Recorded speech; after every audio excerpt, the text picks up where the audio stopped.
Un saludo muy especial a todas las personas que nos acompañan en este foro sobre el futuro de las ciudades en el marco de nuestra Escuela de Verano Saberes UPB, Retrofuturos, evento central de los 85 años de la Universidad Pontificia Bolivariana en su edición número 21. Para mí es un honor contar hoy con la participación en esta conversación con un par de maestros, figuras de primer orden que han realizado aportes significativos al desarrollo de las ciudades en las últimas décadas. En primer lugar, Martín Smolka, Senior Fellow y director del Programa para América Latina y el Caribe y codirector del Departamento de Estudios Internacionales del Lincoln Institute of Land Policy. Desde 1995 ha encabezado centenares de programas educativos y de investigación dirigidos a funcionarios públicos, periodistas, otros profesionales, académicos, líderes de organizaciones no gubernamentales. Ha publicado sobre temas de economía urbana en las políticas de suelo de América Latina, particularmente sobre el funcionamiento de los mercados de tierra, su relevancia para las políticas de regularización en las ocupaciones informales, como el financiamiento del desarrollo urbano, incluyendo los impuestos a la propiedad raíz y a los instrumentos asociados a la movilización social de los incrementos del valor del suelo. Martín es economista de la Universidad Católica de Río de Janeiro, con maestría y doctorado en Ciencias Regionales de la Universidad de Pensilvania, profesor del Instituto de Planificación e Investigación Urbana y Regional IPUR, y fue de los fundadores del AMPUR. Sin embargo, yo como su alumna y testigo que he sido de su labor en los últimos 15 años, tengo que decir que quizá ninguna de las anteriores descripciones, que son muy importantes para cumplir el protocolo, Martín, le hace justicia al trabajo que ha liderado en estos últimos 15 años. Pues desde el instituto ha promovido ampliamente el debate y la reflexión en torno a las políticas urbanas, que por décadas además ha buscado la reflexión, mejorar las condiciones de vivienda, reducir la congestión del tráfico, incrementar los ingresos para financiar las ciudades. En palabras suyas, su misión ha estado orientada a tratar de aumentar el saldo en el banco de conocimiento. Y yo tendría además que resaltar que detrás de la mayoría de las reformas a las políticas, al mejoramiento de su eficacia y a la inspiración de cada uno de los instrumentos de política de suelo que hay hoy en América Latina, está la voz y la luz de Martín Smolka. Así que es un privilegio tenerte, Martín, hoy aquí en la universidad, con bigote. Bueno, y en exagerada. De otro lado, a Alfonso Vergara, también muy cercano a esta universidad, presidente de la Fundación Metrópoli desde el 2002, un centro internacional de investigación e innovación en torno a la ciudad y el territorio. Su actividad profesional, que la desarrolla desde el taller de ideas, se ha centrado en la formulación de directrices de ordenación territorial, como le dicen en España, a varias comunidades autónomas españolas o al diseño de una ecociudad en Navarra, Sarriguren.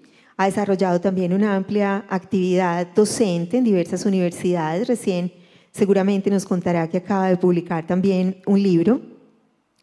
Destaco el de Territorios Inteligentes, ha recibido varios premios internacionales, ha sido presidente de ISOCARP, la Asociación Internacional de Urbanistas, delegado de Eisenhower Fellowships en Estados Unidos y cónsul honorario de Singapur en Madrid. En Colombia ha desarrollado un valioso trabajo en torno a la planificación de territorios funcionales en distintas escalas bajo la metodología de diamantes, recientemente Diamante Caribe y Diamante Medellín. Y hace 20 años, aquí en esta universidad, de la mano de empresas públicas, el área metropolitana, ProAntioquia y otros aliados, Alfonso invitó a la ciudad a participar en el proyecto Cities, que buscaba definir el perfil estratégico y la vocación de nuestra ciudad. El resultado fue innovación e identidad. Hace 20 años, cuando parecía que esta ciudad no tenía futuro. Y para mí es un honor tenerlos a los dos hoy en mi alma mater y poder conversar con ellos. Creo que es también un privilegio para quienes los estamos escuchando. Y yo les quiero dar la palabra, pero les quiero anunciar los 5 temas que quisiera conversar con ustedes. El primero digamos, empezando un poquito por el final de la película, es cuáles son esas lecciones irrenunciables de la pandemia para las ciudades. Y los otros es un poco, pues, digamos, los desafíos para las ciudades latinoamericanas, un poco una mirada a Colombia, que es de esos diversos instrumentos de planificación que nosotros tenemos, cuáles también son esas fortalezas, los logros, también los pendientes. En Medellín, las innovaciones y los riesgos, y ahora que estamos en una universidad, pues también cuáles son esos desafíos para la formación de nuevos protagonistas en las ciudades. Esos son los 5 temas que quiero de alguna manera pues como mirar con ustedes, y entonces les propongo pues comenzar la conversación con esta pregunta que es infaltable en cualquier diálogo en torno a las ciudades hoy: ¿cuáles son las lecciones que nos dejan estos casi 20 meses de encierro a raíz de la COVID, de la pandemia? Entonces voy a darles la palabra. Entonces, si quieres, empezamos en el mismo orden de la presentación. Martín, adelante. Bienvenido y muchas gracias por habernos aceptado esta invitación. Muy bien, gracias. La señora exagerada. Pero son preguntas bastante desafiadoras las que propones. Y eso de sacar lecciones no es una tarea fácil. Pero yo diría que la más obvia y más inmediata es que las ciudades... mi nombre está completamente equivocado aquí abajo en Retrofuturo. Es Martín con M y Small K, con L y K A, por favor. Bien. Pero yo pienso que la primera lección más que salta a la vista es cuando se compara las ciudades que reaccionaron en relación a la pandemia con más o menos suceso, es aquellas que tenían de alguna manera fondos soberanos o soberanos, fueron las que mejor respondieron. Y eso no es algo muy común todavía en América Latina, y no son todas las ciudades que logran hacer eso, pero eso tiene mucho que ver con las ciudades que son responsables desde el punto de vista fiscal y tienen ya algún tipo de reserva para enfrentar ese tipo de situaciones.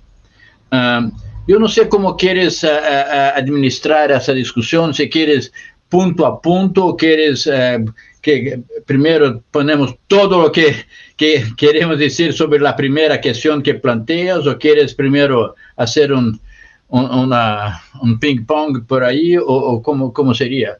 Tengo ahí 3 otros comentarios a hacer sobre ese tema. No sé cómo quieres organizar eso, Beatriz. Creo que valdría la pena, Martín, poder hacer, por lo menos en esta primera pregunta, digamos, de esas lecciones, esos aprendizajes de la pandemia, hacer como un contexto de pronto un poco más amplio, y después de eso sí hacemos como una interacción con Alfonso para que sea pues como un poco un triálogo, como leí hace poco sobre la escuela de verano. Está bien. La segunda cuestión que me parece importante que se saca de eso, y tiene que ver con un comentario muy banal, es que todos saben, la pandemia no discrimina clases sociales, ¿no? Y eso pienso que va a tener un impacto interesante en las ciudades con respecto a la capacidad de las élites segregarse o excluir en las ciudades. Van a tener que revisar de alguna manera esa forma como se organizan las ciudades desde el punto de vista social. Y eso me parece que fue una llamada muy interesante que de alguna manera abre camino también a pensar en ciudades más solidarias. Quizás sería, digamos, el corolario de eso, que estamos dando cuenta que durante ese periodo hubo una manifestación bastante fuerte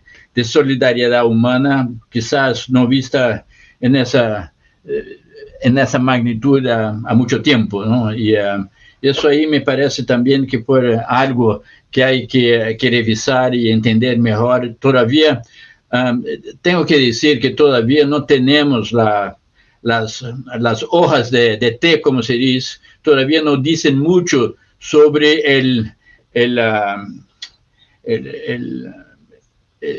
impacto que la pandemia ha dejado en nuestras ciudades y las tendencias que se quedan, como se dice, por el nuevo normal o aquel que de alguna manera va a desaparecer y vamos a retomar a lo que estábamos antes de la pandemia.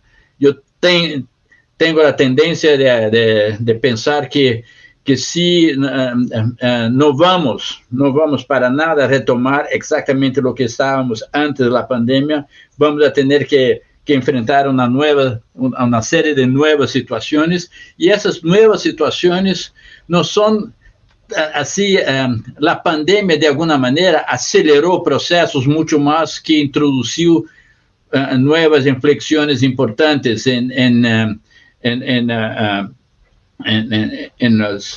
temas nuevos que haya introducido, ¿no? En larga medida aceleró tendencias del tipo que los centros de la ciudad, las áreas centrales de negocio, ya estaban antes de la pandemia perdiendo vigor en actividad de oficinas, por ejemplo. Eso ya es algo que ya se sabía de antes, pero se aceleró bastante y eso ahora está expuesto de una manera mucho más elocuente, yo diría, de lo que estaría pasando ahí en el centro. Son muchos edificios siendo ya larga medida abandonados o que van a ser ocupados con ocupación del 20-30% de lo que tenían antes. Eso va a tener impactos brutales sobre el mercado de trabajo, principalmente sobre servicios urbanos, y hay ahí algunos referentes que dicen, por ejemplo, que cada empleo de colarino blanco, como se dice, de alto empleos de alto nivel, de alguna manera sustentan como 5 trabajadores de bajo ingreso o informales. Eso quiere decir que esa salida de muchas de las empresas para las áreas o los anillos siguientes de las ciudades, muchas de ellas buscando edificios donde estén ocupando integralmente el edificio, en otras palabras, no teniendo de compartir con otras instituciones, que es algo que muchos de ellos posiblemente van a salir con ese tipo de tendencia, y con un número menor de trabajadores que tenían antes, que pelo menos que frecuenten de manera regular a sus oficinas. Eso va a tener un impacto fuerte yo diría, en edificios existentes o palacetes o casas grandes que hay en algunas áreas medianas, en fin, más afastadas del centro urbano. Eso me parece que es algo que ya está sucediendo en muchos lugares, ¿no? El teletrabajo tampoco es ninguna novedad que la pandemia ha traído, ha llamado la atención, pero eso ya es algo que ya venía de antes de la pandemia, y se aceleró bastante, y inclusive en América Latina tenemos esa situación en que muchos de los informales son de alguna manera teletrabajadores, ¿no? Ellos trabajan desde sus casas, ¿no? Prestan servicios desde sus casas, como sean muchos de los servicios por ejemplo, de producir comidas y que entregan en distintos lugares, se hace eso desde sus casas, por ejemplo. Entonces, hay una recomposición del trabajo, del teletrabajo, con una movida que eso, particularmente ahí en Colombia, ya se hicieron estudios sobre esos movimientos, demostrando que claramente ya hay un movimiento fuerte de teletrabajadores que buscan nuevos tipos de viviendas, ¿no? Más periféricas o con mayor conforto en términos de espacios y por delante, ¿no? Bien, esas son tendencias fuertes. Y obviamente no se puede olvidar de una tendencia que ya existía antes y que ahora están exacerbada también con la pandemia, que es la fragilidad fiscal de nuestras ciudades, ¿no? Eso, en particular, el nivel de deudas acumuladas en nuestras ciudades, que por obvio no fueron aliviadas con la pandemia, mucho por el contrario, y va a haber, obviamente, en algún momento va a llegar la cuenta de todos los programas sociales que se accionaron ahí durante la pandemia y que va a tocar a los municipios también pagar o por lo menos dejar de recibir ciertas transferencias en nombre del servicio de una deuda que se acumuló ahí, en fin, y que en escala global se dice que algo como 16 trillones de dólares, es casi como, pero eso es un número que, en fin, que se hablan ahí de las deudas acumuladas por la pandemia, que es un poco como unos 70% del PIB americano, ¿no? Es bastante, y eso obviamente en algún momento alguien va a tener que pagar alguna cuenta de eso, a pesar de que las tasas de interés están bastante bajas, que favoreció mucho la tomada de préstamos, etcétera, pero deudas son deudas, ¿no? En algún momento se tendrán de pagar, ¿no? Bien, eso es un cuadro que me parece evidente, que sale de la situación post-pandemia, o todavía no estamos en la post-pandemia, desgraciadamente, y peor, perdón, no quiero ser la Cassandra ahí de lo que vamos a vivir, pero no se está apastando la hipótesis de que esa no fue la última pandemia que las ciudades van a enfrentar, ¿no? Los epidemiólogos nos aseveran que de alguna manera vamos a tener pandemias o por lo menos ciertas manifestaciones viróticas con más frecuencia y mayor intensidad, de una manera bastante análoga a lo que estamos observando con el cambio climático, ¿no? Que eso no es un proceso que acontece ahora y listo, ya estamos libres por los próximos 100 años. No va a ser así, aparentemente. Entonces, las ciudades van a tener que, de alguna manera, también la próxima vez que surge una pandemia, ya saber cómo lidiar con eso con un poco más de agilidad, yo diría, ¿no? En fin, pero muchas cosas para ser discutidas por ahí, muchas de ellas, confieso que no tengo tanta seguridad así como aparentemente estoy diciendo, porque las hojas de té, como estaba diciendo, no están muy claras todavía, pero son cosas que muchos observadores ahí vienen afirmando, y inclusive en esa semana mismo sale un artículo bastante interesante en el Economist sobre el post-COVID en nuestras ciudades, que como ciertas cosas efectivamente no vuelven a lo que tenían antes, ¿no? Y eso está bastante claro. Bien, no sé si eso te sirve para empezar, Beatriz. Martín, muchas gracias.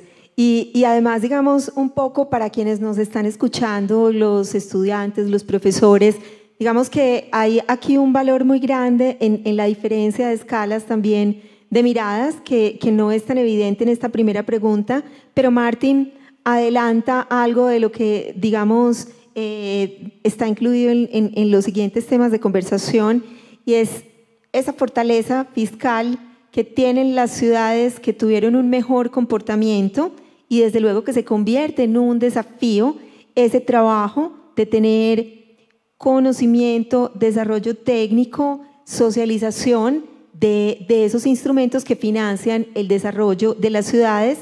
Y le voy a dar entonces la palabra a Alfonso, porque Alfonso se ha dedicado justamente a hacer esa planeación en distintas escalas del territorio, ¿cierto? Desde esas grandes relaciones funcionales que hay en los distintos territorios, a veces por encima de las jurisdicciones o de las divisiones administrativas, hasta esos proyectos claves, detonantes de innovaciones urbanas, pero que necesitan ser financiados. Entonces, Alfonso, te doy también la palabra. ¿Cómo lees tú esas lecciones, esos aprendizajes, desafíos después de la pandemia para nuestras ciudades? Sí, yo creo que estoy totalmente de acuerdo con lo que comenta Martín. Además, ha sido un placer y una sorpresa volver a verte después de tantísimo tiempo, tantos años. Y bueno, y también este reencuentro con Beatriz, la verdad es que es un placer. Y la verdad es que en muy pocos minutos uno aprende muchísimo, ¿no? Con Martín y con Beatriz sobre estos temas, ¿no? Yo estoy totalmente de acuerdo con esta reflexión de que se están acelerando muchos procesos que ya se veían o al menos ya se intuían, ¿no? Y que realmente están afectando a la estructura de la ciudad. Sobre todo, yo creo que estamos avanzando hacia territorios que afortunadamente van a ser más solidarios que en la etapa anterior. Yo creo que ha sido una magnífica lección este reto colectivo, tanto de los ricos como de los pobres, este reto colectivo que vamos en un mismo barco. Ha habido una concienciación muy, muy importante que afecta. Pero al margen, digamos, de poder analizar cómo la pandemia está afectando, por ejemplo, a la vivienda, que posiblemente vayan a surgir viviendas híbridas donde se puedan vivir y trabajar, o cómo la función comercial pues va a cambiar y el comercio electrónico obviamente va a cambiar ese carácter de los centros comerciales tradicionales, el valor de la oficina, lo que puede hacer y lo que no puede hacer una oficina, el tema de las universidades que van a cambiar seguramente su configuración, los temas de movilidad, van a cambiar muchas cosas en las ciudades. A mí me gustaría, si os parece, con la ayuda de algunas imágenes, de compartir un concepto clave que me gustaría que lo tuviéramos en cuenta en esta discusión, que es la nueva escala del territorio.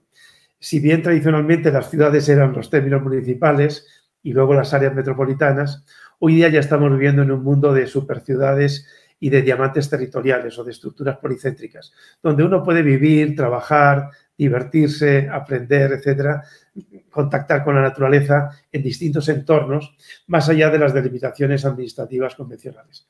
Por ejemplo, para nadie es extraño pensar que el área metropolitana de Medellín, el Valle de Aburrá, que tiene pues 10 municipios, pues gran parte de los retos de ese territorio están fuera de ahí. El aeropuerto está fuera de ahí, la captación de agua está fuera de ahí, los municipios que más crecen de Antioquia pues están fuera del Valle de Aburrá, están en el altiplano oriente, en el altiplano, en la zona de los territorios de Santa Fe de Antioquia o en Santa Rosa de Osos, están creciendo más rápidamente que los propios municipios. O sea, eso pone en manifiesto que la escala ha cambiado. Si os parece, voy a intentar compartir pantalla, a ver si puedo, y de esa manera creo que va a ser más útil para transmitir los mensajes que quería compartir. No sé si debo marcar pantalla completa o ventana. Beatriz, ¿tú sabes? Darle compartir ventana. Vamos a ver. Ahora veis, sí, perfecto. A ver si podemos. Lo vas instalando. Creo que también, digamos que tenemos en común como esa mirada, la de Martín, la tuya, y pues ya que nos vamos poniendo en territorio como ese reparto equitativo de cargas y beneficios en distintas escalas, que es lo que tú un poco también mencionabas. Correcto. No sé si podéis ver mi pantalla. Beatriz. Hola. Adelante, te estamos viendo Beatriz. Y escuchando. ¿Podéis ver mi pantalla? ¿Sí? Sí. Sí, perfecto. Mirad, esta imagen muestra las ciudades que en 1950 tenían más de 1 millón de habitantes. En el año 2000, las que tenían más de 1 millón de habitantes, y vais a ver ahora en el 2025. Es impresionante. Nunca en la historia de la humanidad las ciudades han crecido y se han transformado al ritmo que lo venían haciendo hasta ahora. Por eso creamos la Fundación Metrópoli, pues hace ya 23 años, en la Universidad de Pensilvania, para investigar sobre el futuro de las ciudades. Y trabajamos sobre 20 ciudades en el mundo. Una de ellas era Medellín, y esta es ahora la sede de la Fundación Metrópoli en Madrid. A mí, de la experiencia de trabajar en ciudades, lo que me gustaría compartir es que en este mundo de ciudades tiene un protagonismo creciente las ciudades de tamaño medio. Las ciudades de tamaño medio, y sobre todo después de la pandemia, pienso que van a tener un protagonismo muy importante. Fijaros, como contribución al Producto Bruto de la economía mundial, las ciudades de tamaño medio, en un espectro amplio, van a pasar de representar el 11% de la economía mundial en menos de 20 años, van a pasar a representar el 37% de la economía mundial. Lo que le pasa a estas ciudades de tamaño medio para ser viables y para tener éxito, por así decir, en sus objetivos a nivel global, es que les falta masa crítica. Posiblemente no tienen suficiente conectividad internacional, no tienen suficiente oferta universitaria, casi siempre pues, no tienen un sistema financiero suficientemente especializado y por eso las ciudades medias, para poder ser relevantes, necesitan colaborar unas con otras, creando sistemas urbanos que les den una masa crítica mayor y unas opciones mayores o creando lo que llamamos diamantes territoriales, que es, por ejemplo, lo que vemos en esta imagen en Estados Unidos, como hay zonas, conjuntos urbanos que desde nuestro punto de vista van a ser los motores de la economía mundial. Estas estructuras territoriales, estos diamantes territoriales son los motores de la economía mundial. A nivel, por ejemplo, de Europa, aquí vemos los diamantes europeos, diamante de Portugal, el diamante mediterráneo, Madrid, Barcelona, Valencia, que son las 3 ciudades más importantes de España, el diamante de la Costa Azul, el diamante también de Turín. Estas estructuras territoriales, más allá de las propias ciudades, son absolutamente fundamentales e inspiran las infraestructuras del futuro e inspiran las oportunidades de especialización productiva y de desarrollo. Otro ejemplo es Bilbao. Bilbao era una ciudad que en el año 83 unas inundaciones destruyeron el centro histórico y esto es Bilbao hoy.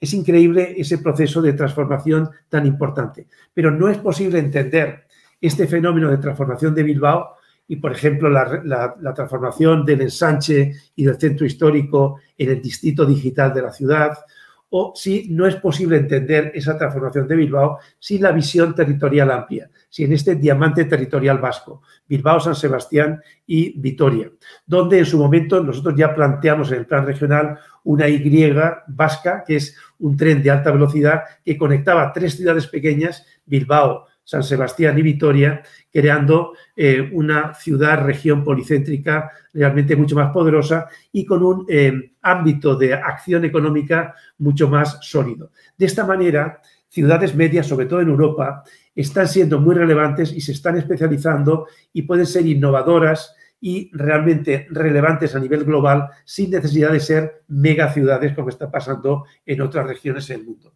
En el caso concreto de Colombia, aquí veis, hicimos una reflexión y una investigación sobre el proyecto que se llama Diamante Caribe y Santanderes de Colombia, que es esa zona, ese triángulo amarillo que veis en la imagen. Fue un ejercicio muy interesante de integrar el diseño físico de este territorio regional con la infraestructura digital a la cual nos ayudó Microsoft. Este es un proyecto que hicimos con Findeter. Y curiosamente, a modo de ejemplo, en el caso de Cartagena, que era una de las ciudades del diamante, pues Cartagena y Barranquilla, desde el punto de vista ecológico, veis que son una única realidad. Este territorio isla, este territorio delta, entre el río Magdalena, que veis a la derecha, y el canal del Dique, ese territorio tiene unas circunstancias muy adecuadas para poderlo estudiar conjuntamente y no de manera fragmentada por delimitaciones administrativas. Yo creo que la clave del éxito del futuro en las ciudades va a depender de que responda nuestra visión y nuestro diseño territorial a una delimitación ecológica y a una delimitación funcional. En el caso, por ejemplo, de Cartagena, es curioso, veis aquí el componente ambiental de la ciudad, la estructura física de la ciudad, por ejemplo, la red viaria que tiene una configuración radioconcéntrica y conforme crece Cartagena se congestionan las áreas centrales. Aquí planteamos una estructura lineal paralela a la costa para evitar también los riesgos de cambio climático y la fragilidad de la línea de costa. Y, por ejemplo, esta opción de cambio de estructura permite pues, una visión metropolitana completa de Cartagena. O incluso repensar las grandes infraestructuras, como por ejemplo el aeropuerto, que veis ahí, este nodo de Rafael Núñez, que es el aeropuerto actual, que está en una situación pues, muy frágil desde el punto de vista ambiental, y ahora pues, se presenta la idea de un nuevo aeropuerto por parte de Odinsa, que es una empresa de Medellín.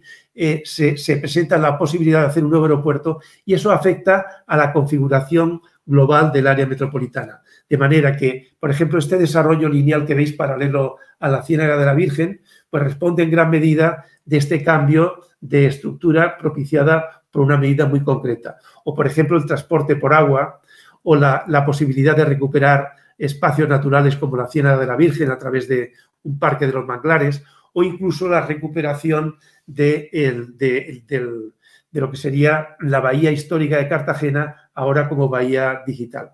Esta escala vuelve a ser absolutamente un referente. Si nos vamos a Asia, por ejemplo, en Hanoi, aquí vemos un territorio, digamos, complejo, que es el área metropolitana extendida de Hanoi. Esto es una visión satélite nocturna. Y también hay una estructura policéntrica. Está Hanoi en el centro, pero una serie de ciudades que a través de su realidad funcional pueden configurar estos diamantes territoriales, estas estructuras policéntricas. A nivel funcional están aquí en la imagen, pero a nivel también ecológico se ve cómo la morfología se corresponde con la realidad funcional. Cuando podemos trabajar sobre estas realidades ecológicas y funcionales es cuando mayor impacto tienen nuestros proyectos de territorio. Y hay un dato que me gustaría compartir. Fijaros, en el centro de la imagen hay un puntito que pone Ecopark, muy cerquita de Hanoi. Ecopark. Ahí estamos diseñando una nueva ciudad, pero que se inspira en el desarrollo industrial que se ha producido en este territorio. Ahí veis todos los polígonos industriales, todas las zonas industriales de un país como es Vietnam, y en este caso el área metropolitana de Hanoi, que está creciendo muchísimo, que está recibiendo mucha inversión internacional. Entonces, Ecopark tiene vocación de ser un nodo de innovación para dar servicios avanzados al conjunto de estos parques industriales. Y aquí está a otra escala la vocación que vemos para este lugar, donde podamos diseñar, en contacto con la naturaleza, podamos diseñar un territorio que sea capaz de acoger talento y de crear o impulsar la atracción de actividades innovadoras para dar servicios avanzados al conjunto. Este diseño lo hemos hecho primero diseñando la naturaleza, Second Nature, la segunda naturaleza, como veis aquí, y a continuación la arquitectura.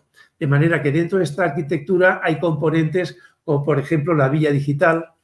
Dentro de la vía digital, el concepto de manzana lo estamos reinventando, pues tratando de hacer espacios peatonales muy poderosos en los tejidos de borde, y la mezcla de usos es muy importante en estos territorios, o incluso tipologías tradicionales como las torres de oficinas, pues estamos planteando un concepto que es el podium para delimitar espacio público en la base y que luego las arquitecturas puedan crecer a modo de configuración ecológica y también configuración funcional.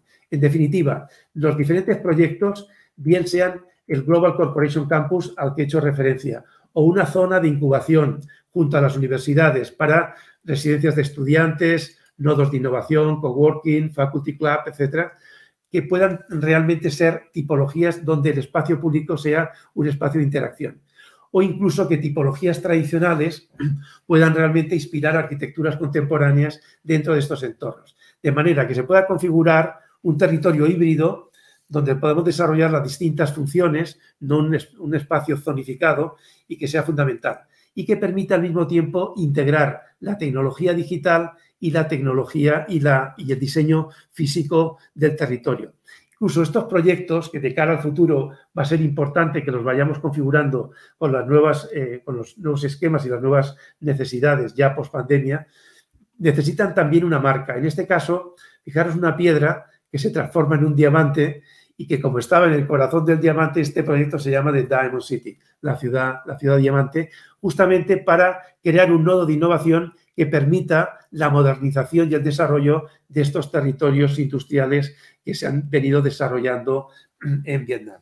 Bueno, yo os quería compartir unas ideas iniciales, sobre todo haciendo hincapié en lo que yo denomino la nueva escala del territorio. Yo creo que es un tema importantísimo, el papel de las ciudades medias, la solidaridad territorial y los diálogos entre naturaleza y asentamientos humanos que se pueden producir mucho mejor y se pueden diseñar mucho mejor a esta nueva escala, y este gran reto que tenemos pues, los profesionales que nos dedicamos al diseño de las ciudades, de poder dar respuestas pues, mucho más equilibradas desde el punto de vista social, que sean sostenibles desde el punto de vista ambiental y también crear territorios que sean competitivos para las actividades económicas. Bueno, si os parece, pues ya a continuación podríamos entrar en un diálogo, como había sugerido Beatriz al principio, pero en todo caso que cuando hablemos de las escalas y de la interacción entre las escalas, pues que estas referencias nos permitan saber exactamente de lo que estamos hablando. Muchísimas gracias. Sí, mil gracias, Alfonso.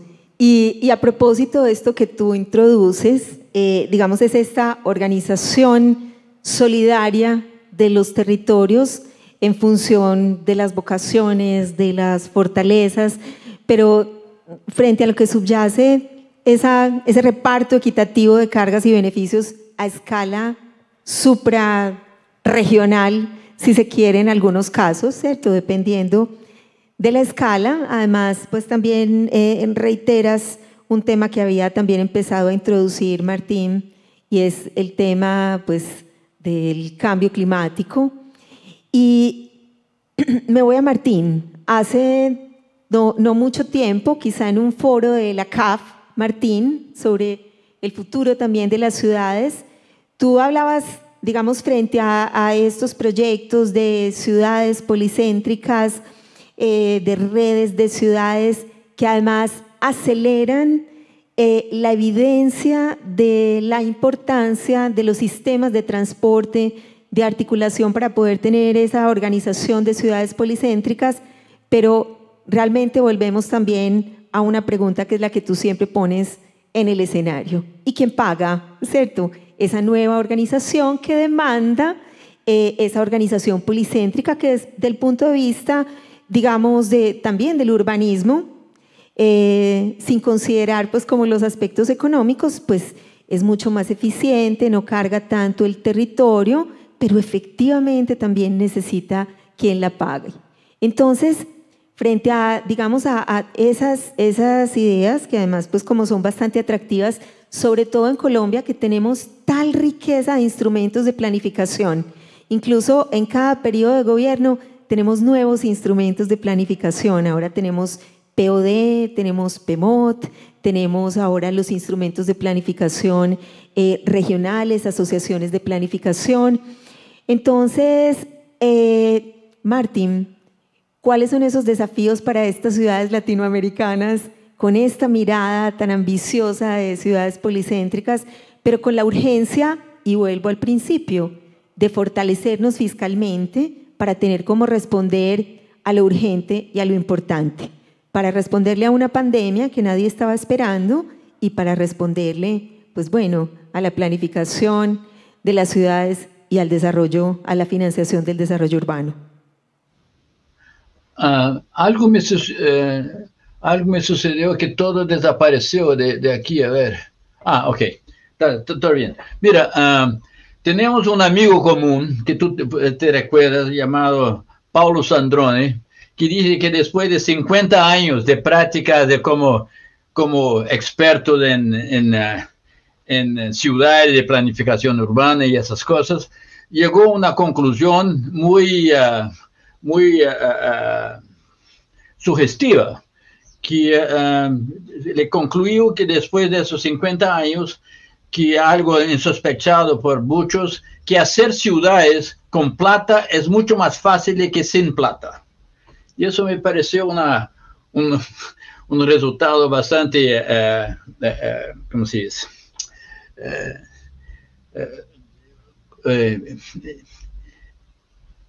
Un resultado bastante instigante, por lo menos. Mira, solo para hacer un puente con lo que acaba de plantear muy bien Alfonso, sobre la cantidad de cosas exuberantes, cosas absolutamente fantásticas y cosas, soluciones no-brainers, como se dice, en varios sentidos, y cosas que hoy por hoy tenemos todas las condiciones de hacer y que podrían hacer un futuro mucho mejor de nuestra vida urbana. Pero yo tengo la clareza que muchos de esos proyectos que Alfonso menciona podrían ser enteramente autofinanciados. Y eso no sería inviable de hacer. Y hay algunas experiencias históricas que demuestran que hay un potencial por ahí, pero no, de hacer una completa autofinanciación sobre eso, todavía tenemos algunas... estamos ahí por ver en algún lugar donde se lograron eso. Se intentó parte de eso en Brasilia, se intentó eso en el proyecto de Pro Oriente en México, que no fue muy lejos, pero sabemos que mismo en la época de las grandes reformas de Haussmann en París, el arquitecto Mangan, ¿no?, se había propuesto esas reformas autofinanciadas enteramente por las mejoras que producían, que valorizarían el suelo a punto de poder financiar las obras mismas, ¿no? Eso es ¿cómo se dice? Es una relación que nosotros conocemos y estamos tratando de explorar eso en sus distintas escalas. Pero en la práctica no es tan sencillo, ¿no? En la práctica de lograr hacer ese tipo de cerrar ese circuito financiero donde las valorizaciones que se promueve de la tierra con esos proyectos pueden financiarse a sí mismos, ¿no? Ahora, hay varios instrumentos y pienso que Colombia está celebrando ese año 100 años de contribución de valorización, que es algo bastante momentoso y es algo que tenemos de celebrarlo porque demuestra claramente que es un instrumento que con altos y bajos ha resistido 100 años, así como un potencial que hoy por hoy, considerando la escala de las necesidades de financiación del déficit de infraestructura que vivimos en nuestras ciudades, no hay otra manera de que volver a pensar con un poco más de interés en esos instrumentos, ¿no? Se habla ahí que las necesidades de infraestructuras para los próximos 30 años están ahí en algo como entre 30 y 50 trillones de dólares. Eso no es plata, ¿cómo se dice?, irrelevante, ¿no? Y cómo se va a financiar eso es algo que todavía no se sabe, porque con la palabra de orden, que no se puede aumentar la tributación, hay impuestos, no es algo que de una manera general ya se tiene muy claro que no se puede más esticar la cuerda por ahí. Hay que buscar fuentes alternativas de financiación y ser un poco más audacioso con eso, ¿no? Y eso audacioso con eso en dos entradas. Una, para viabilizar los proyectos que son indispensables hoy para enfrentar el cambio climático, etcétera, como bien presentó, y aumentar la productividad de nuestras ciudades, como bien argumentó Alfonso ahora. Pero también para lidiar con un legado que es bastante preocupante y que no sabemos bien cómo hacer, es cómo promover la inclusión social de camadas cada vez más amplias de la población que no encuentra lugar en nuestras ciudades, ¿no? Sabemos que de alguna manera producir dormitorios, o como se dice, esas plantations de viviendas en las periferias de nuestras ciudades ya es más o menos algo que se sabe hacer, pero que eso sea una solución es bastante cuestionable. Yo tengo la certeza que eso no va muy lejos y hoy por hoy ya estamos abandonando la mayor parte de esos proyectos como absolutamente es urbanismo de pésima calidad que está por ahí atrás de eso, ¿no? En fin, lo que estoy diciendo es que no tenemos otra alternativa hoy por hoy de buscar soluciones un poco más creativas e inventivas, de financiar la demanda que tenemos ahí, o los backlogs, como se dice, los déficits de infraestructura y de ciudades mismas que tenemos de enfrentar en el futuro próximo, principalmente sabiendo, por ejemplo, que la evolución de la manera como de la inteligencia artificial y de la biotecnología, etcétera, está dejando un contingente cada vez mayor de trabajadores, como se dice, redundantes, como se dice, ¿no? Es una masa de trabajadores que algún tipo de solución urbana tiene que contemplar de alguna manera a ellos, ¿no? Y cómo hacer eso. Yo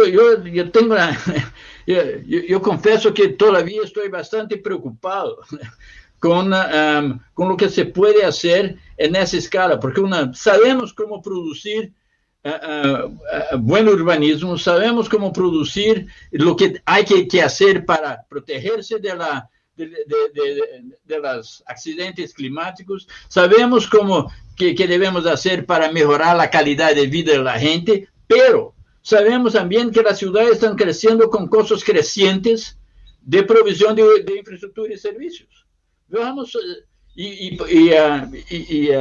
obviamente que pensar en trabajar con ciudades de porte mediano, como nos llama la atención Alfonso, es obviamente algo muy en serio que hay que considerar, principalmente porque podemos, hoy por hoy, distribuir las funciones urbanas en una escala mucho más amplia, considerando la velocidad del transporte, de las comunicaciones en general, cosa que a 50 o 70 años atrás no lo víamos con esa clareza, y eso nos abre posibilidades nuevas bastante amplias, pero esas cosas, como estaba diciendo el origen, tenemos que cerrar el círculo de cómo se va a financiar eso, y cómo se va socialmente a absorber la población que está asociada a esos cambios significativos de productividad que nuestras ciudades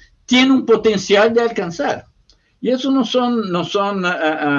son desafíos triviales, hay el germen, mucho de lo que se está haciendo ahí en Colombia con esos instrumentos alternativos de financiación, como en Brasil también, y como varios otros lugares, con esa cosa de instrumentos base suelo, que sabemos que el suelo es muy sensible a todos esos cambios, y no hay cómo evitar de poner eso en la agenda, porque no hay otra manera de financiar nuestras ciudades.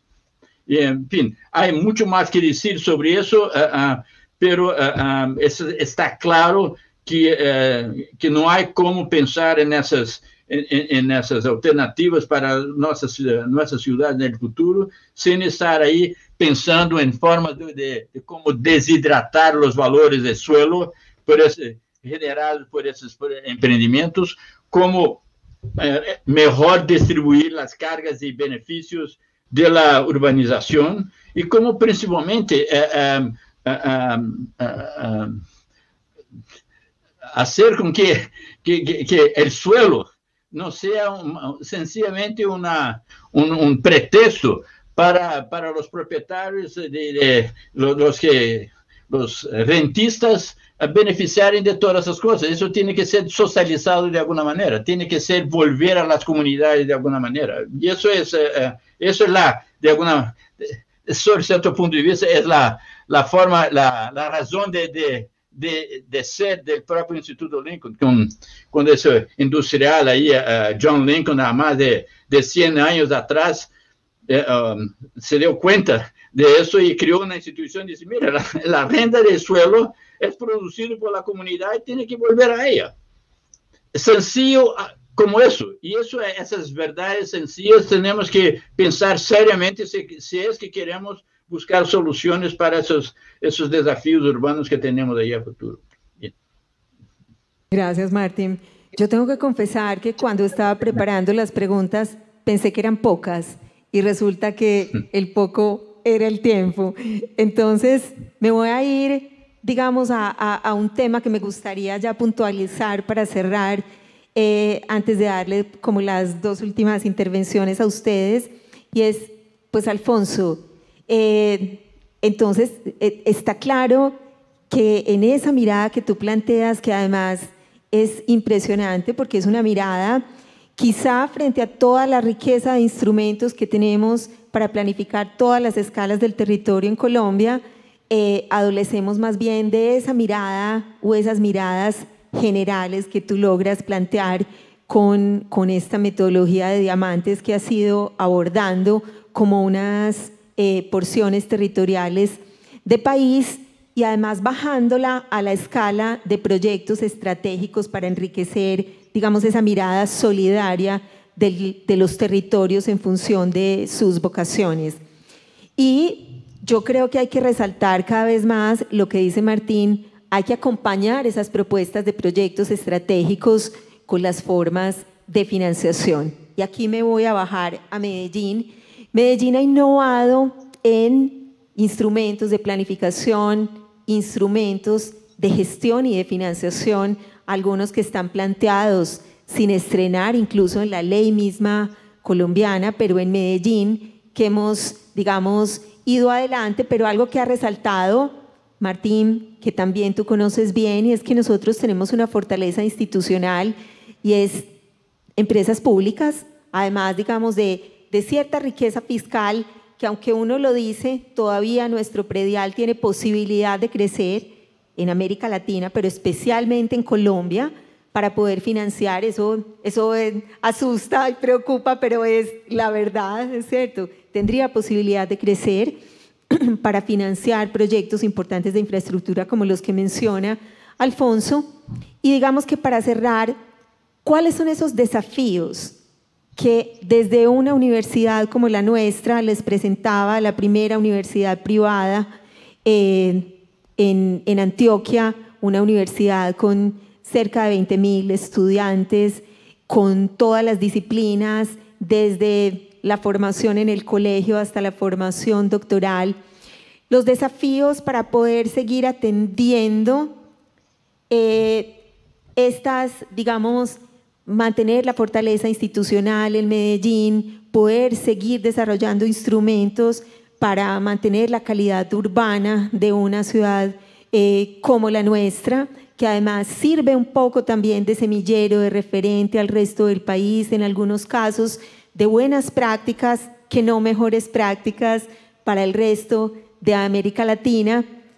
Esos desafíos que ustedes ven, esas recomendaciones desde la universidad para esta ciudad y para este país, frente a esos desafíos que ustedes han planteado, que hemos dejado aquí sobre la mesa, financiar, tener cómo financiar esos proyectos claves de desarrollo urbano, de transporte, que incorporen los temas de cambio climático.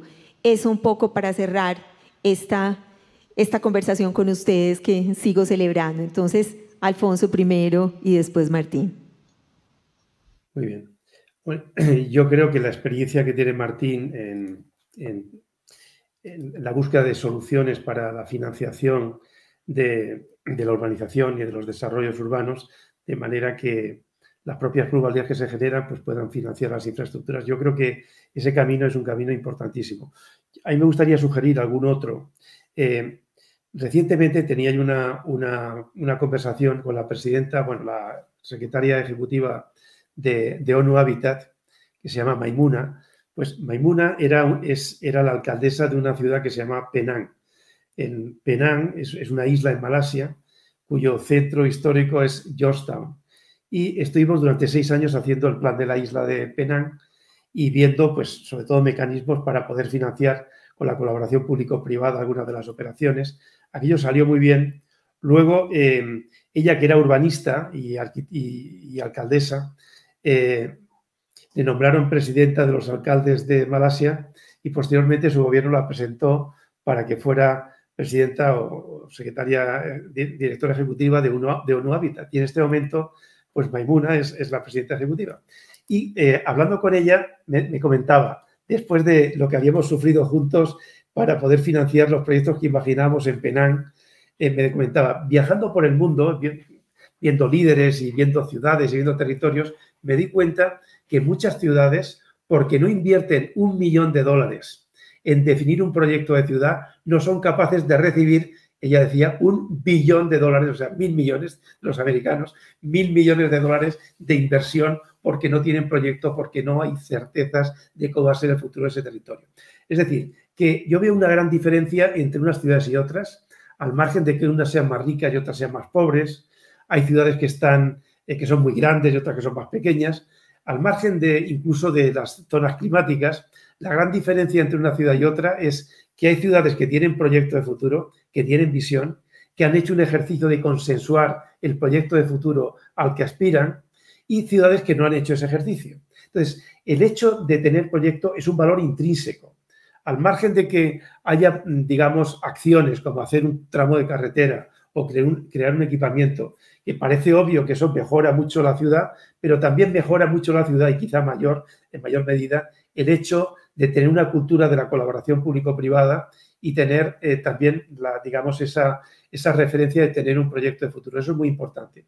Por ejemplo, en Medellín, recientemente, en la anterior legislatura, hicimos una investigación que se llamaba la superciudad de Medellín, o sea, más allá del área metropolitana del Valle de Aburrá, ¿no? Y una de las conclusiones es que la mayor oportunidad que veíamos en el entorno de Medellín era en el Valle de San Nicolás, entre Río Negro, Marinilla y Guarne, entre esos tres municipios, crear la posibilidad de un triángulo de innovación en torno al aeropuerto. Fijaros que Medellín no tiene puerto, o sea, no tiene puerto cercano, o sea, se puede utilizar el puerto de Buenaventura o eventualmente la gran aspiración de crear un puerto en el Urabá, pero hoy día Medellín no tiene puerto. Medellín no tiene ferrocarril. Las carreteras que tiene Medellín son complejas, ¿no? Porque la topografía es endiablada. Entonces, la única gran opción de conexión física que tiene Medellín, o sea, de conectarse con el mundo, es su aeropuerto. Entonces, Medellín no debería tener un aeropuerto como el que tiene, sino un aeropuerto de primera división. O sea, un aeropuerto maravilloso que le conectara con mucha frecuencia con el mundo. Debería tener el mejor aeropuerto de Colombia. Y además, hoy día hay solamente una pista, se podría duplicar según el plan del propio aeropuerto, pero imaginemos un proyecto tan estratégico para Medellín como su aeropuerto. Perfectamente lo puede financiar el sector privado a través de alianzas público-privadas. De hecho, la empresa Odinsa está financiando la creación de un nuevo aeropuerto en Cartagena de Indias. ¿Por qué no podría poner su imaginación, su capacidad operativa para ampliar el aeropuerto de Medellín y hacer un nodo importantísimo aeroportuario? Por ejemplo, los túneles que conectan, el túnel de Oriente, que conecta el Valle de San Nicolás con el Valle de Aburrá, bueno, ya casi se ha puesto en marcha, pero existiría la posibilidad de hacer también otras conexiones más al norte y más al sur, de manera que los dos valles estuvieran perfectamente conectados. Y eso lo podría hacer también el sector privado, como por ejemplo el tema de opciones de transporte, gestión de agua, gestión de residuos, o sea, muchas de las necesidades que tienen las ciudades. A través de una colaboración público-privada es posible encontrar mecanismos para acelerar ese proceso de transformación. Y yo soy un gran defensor de esa colaboración público-privada. Todo el mundo aparentemente la defiende, pero luego mecanismos operativos para hacer eficiente esa participación no son fáciles. De hecho, desde mi punto de vista, no suelen ser exitosas las operaciones de crear una alianza público-privada solo para hacer la ejecución, solo para hacer las obras, solo para hacer la inversión. Es fundamental que el sector privado, en las fases iniciales de pensar el futuro, esté involucrado. Por eso yo creo que crear este tipo de alianzas público-privadas para hacer proyectos de ciudad es un elemento fundamental, dinamizador de la transformación. Y no olvidemos que el sector de las soluciones urbanas, es decir, todo lo que tiene que ver con la construcción de ciudades, agua, energía, sector inmobiliario, infraestructura telemática, etcétera, es un sector de importancia creciente. Hay una investigación que se hizo en el MIT y que a mí me llamó muchísimo la atención. Yo estuve durante 12 años asesorando al ministro de Singapur de Desarrollo Urbano en la implementación del clúster de soluciones urbanas en Singapur. y cayó en nuestras manos un documento, que era una tesis doctoral de hace ya bastante tiempo, pero que calculaba, porque antes Martín ha dado la cifra de los 50 trillones, ¿no? Entonces, ese documento que cayó en nuestras manos no entendíamos qué significaban 350 trillones de dólares. Y eso era lo que iba a gastar el planeta en soluciones urbanas en los próximos 30 años. Es decir, que 7 veces el Producto Bruto Mundial es lo que va a gastar el planeta en soluciones urbanas en 30 años. En otras palabras, el 22% de la economía mundial pronto será este sector enorme de soluciones urbanas. En el caso concreto de Singapur, donde yo he estado trabajando casi 20 años con el gobierno en estos temas, Singapur ahora la principal actividad económica del país es construir ciudades en el exterior. Están construyendo ciudades en China, están construyendo ciudades en la India, grandes áreas tecnológicas e industriales en Vietnam y en otros lugares. Pero es un tema de importancia creciente. Yo veo a Medellín como un laboratorio de experimentación de soluciones urbanas. Todos admiramos lo que ha pasado en Medellín.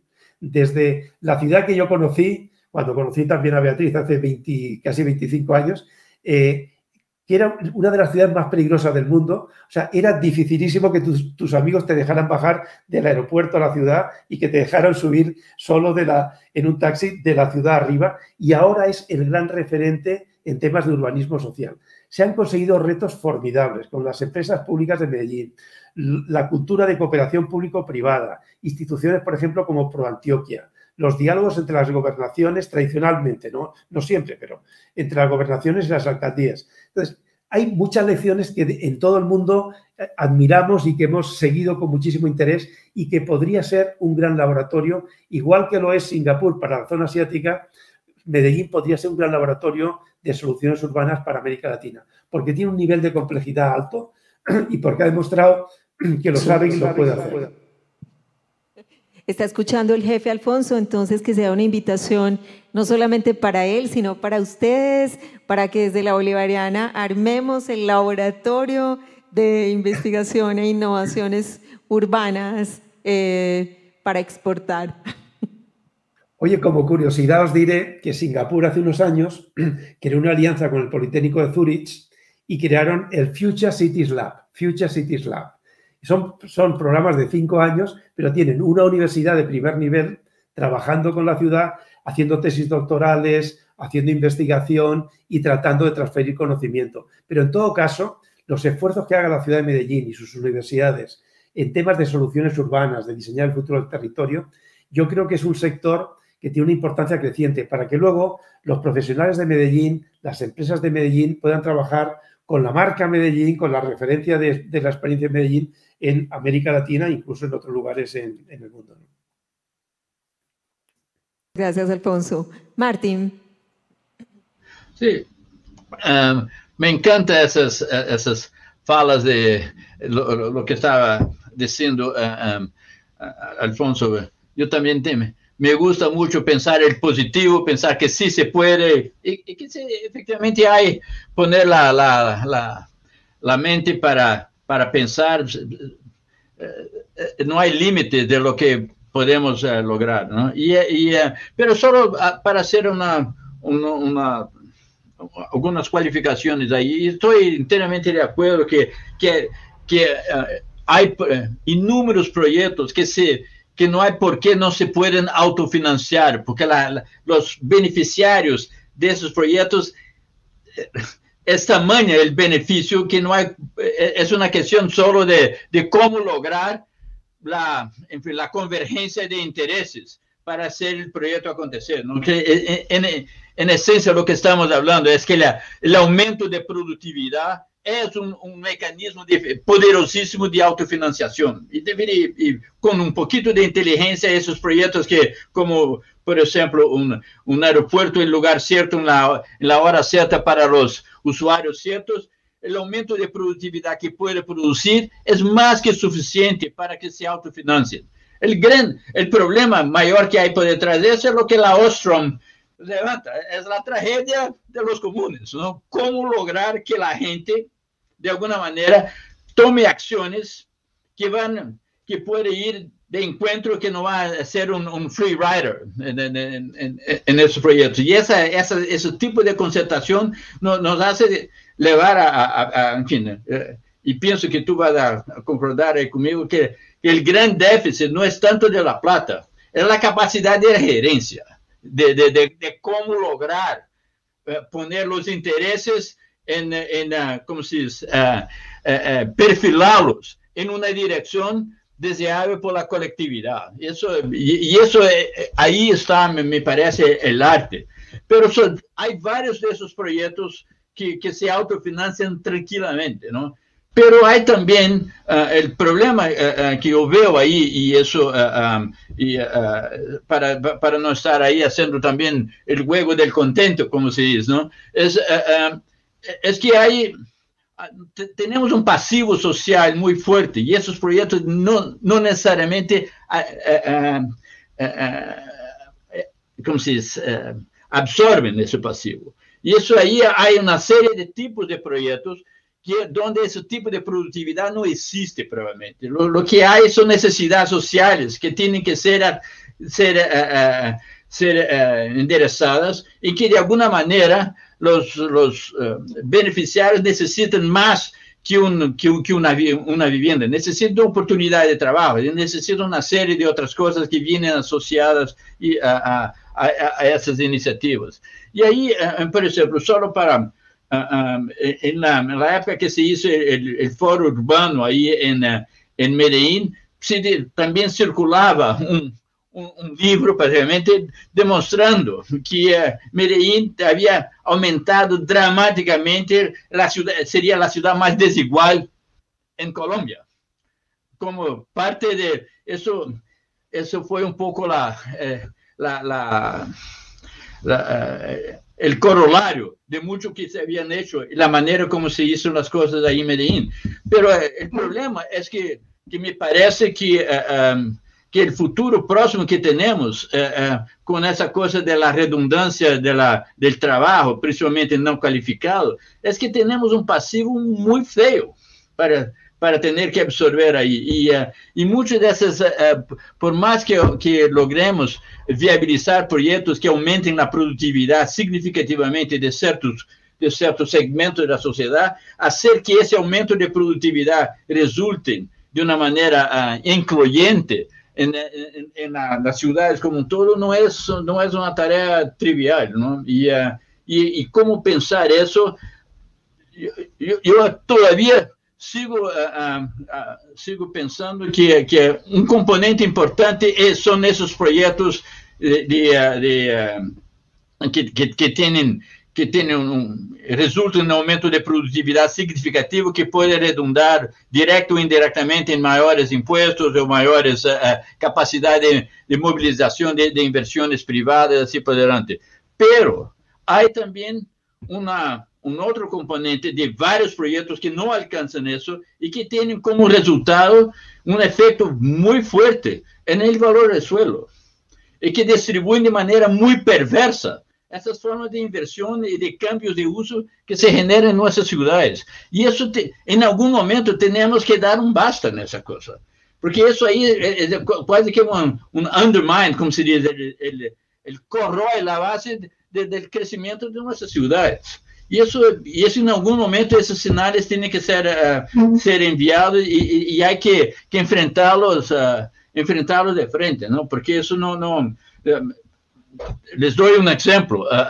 Ustedes saben, por ejemplo, de las operaciones urbanas que se hacen en San Pablo financiadas con CEPACs, que son títulos que son subastados públicamente, que generan muchísimo más plata que el costo de todas las inversiones que tienen que hacer.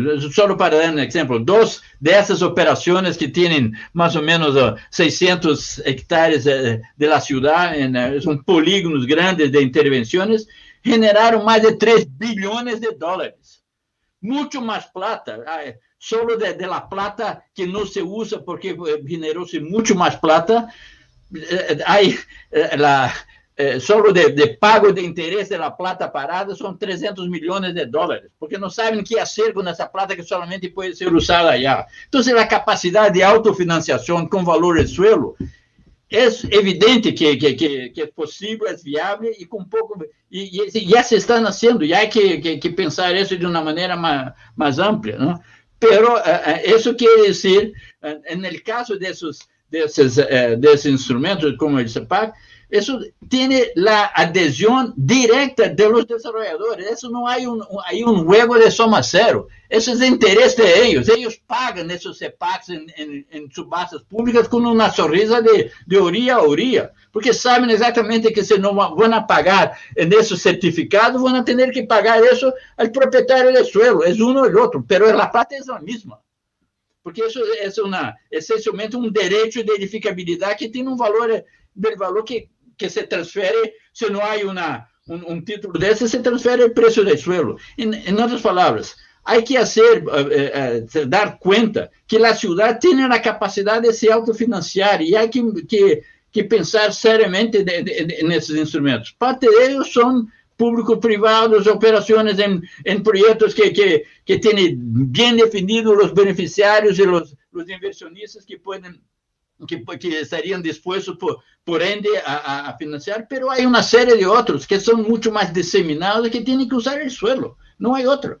En fin, solo para dejar eso, para pensar en el futuro, si es que queremos esas platas que se pueden sacar a través de esos mecanismos de deshidratación del valor del suelo que sean inflados por las mayores coeficientes de aprovechamiento, o mejoras, etc. Esos que van a financiar infraestructura donde no existe. De eso estamos hablando, ¿no? Bien, aparentemente ahí ya tiene una censura que nos está cortando la palabra. Para nada, Martín. Quedamos muy contentos de terminar esta conversación con más preguntas de las que teníamos al inicio. Tenemos unos desafíos, tenemos planteados aquí en Medellín, estamos planteando ya además con el apoyo del Ministerio del Desarrollo del Derecho Real de Superficie, se aprobó en el Plan de Desarrollo el FIRI, también, digamos, desarrollado con el apoyo también como de muchos alumnos del Lincoln. Están los diamantes planteados también con el apoyo de Alfonso. Así que quedamos con preguntas, con desafíos, con tareas y con el sueño de montar una escuela de ciudades, de innovaciones urbanas, en las que esperamos contar con la participación de ustedes dos y que este sea un diálogo que se extienda de aquí en adelante. Un abrazo muy grande a los dos, con una gratitud inmensa en nombre de la universidad, del equipo directivo, de los alumnos y de los docentes por este tiempo tan valioso que ustedes nos han concedido de conversación. Muchísimas gracias, Beatriz. Muchas gracias por ver ahí, ser iluminado por Alfonso, que siempre me hace pensar muchísimo. Muchas gracias, Alfonso.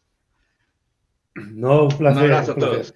Martín es un referente para todos nosotros, la verdad, desde hace muchísimo tiempo, un referente permanente en nuestra disciplina, ¿eh? Y una gran admiración por nuestra universidad, que realmente desde hace muchos años la venimos siguiendo y espero que sea un gran elemento inspirador para la transformación de Medellín y de Antioquia. La Beatriz es la persona cierta en lugar de eso para animar a esta universidad. Ponerla en marcha rápida.